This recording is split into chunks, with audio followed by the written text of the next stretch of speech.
Good afternoon from the Balkans, actually.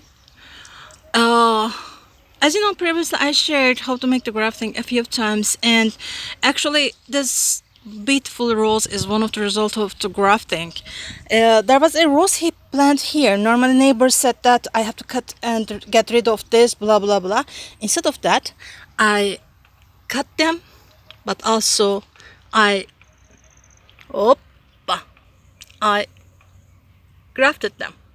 I made bud grafting to these trees, these rose hips, and today I have planted different color of the roses on the same spot actually. And as you see, I have 3 more branches coming out from the soil, and my aim is to make more colorful grafting to this tree at the end of the summer, more or less. I will take standby.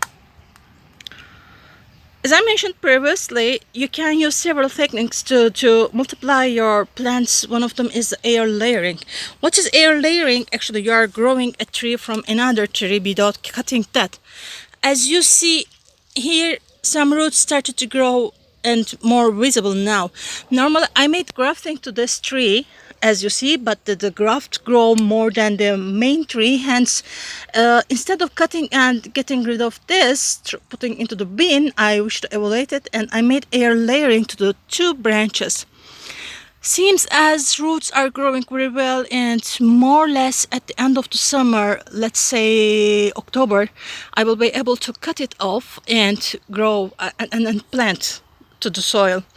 In Turkey, we say that if you plant a tree before winter, it will grow 1 year more.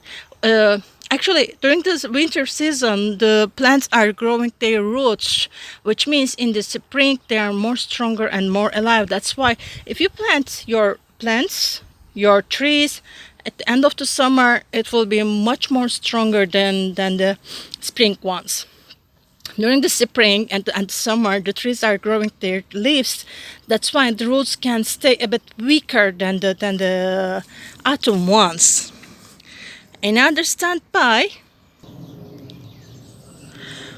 Normally, when I bought the house, there was a mulberry tree here, but it was not grafted, hence there was no fruit. And I cut it. I made a deep cut on the tree and waited for the new sprouts, and then made grafting. Also, I used, like the roses, I used the bud grafting to this mulberry. Here they say Kısada Murva. In English, it's sour mulberry, which is one of my favorite one. And I made the grafts for that. I will get closer. Normally, I made these grafts approximately 1.5 years ago in September. Yeah, it was September 2021. And as you see, I already have fruits on it, and I started to eat it. Actually, since weeks I'm eating that, and it's very delicious for me. I love to eat, and also like the pear, I made the air layering to this one. These 2 are new, but also I made to this one, and I wish to show this to you. Can you see the roots? The roots already started to grow. A big mistake with the air layering, actually. People are thinking that 1 month or 45 days are enough for the roots. No. Rooting from the branches needs minimum 60 days. Let's think as minimum 90 days, just to be sure. And after 90 days, you can cut and plant it to the soil or to the pot. And now they are growing. Most probably end of the season, I will have 5 Xylomeria or mulberry trees on my garden. See you!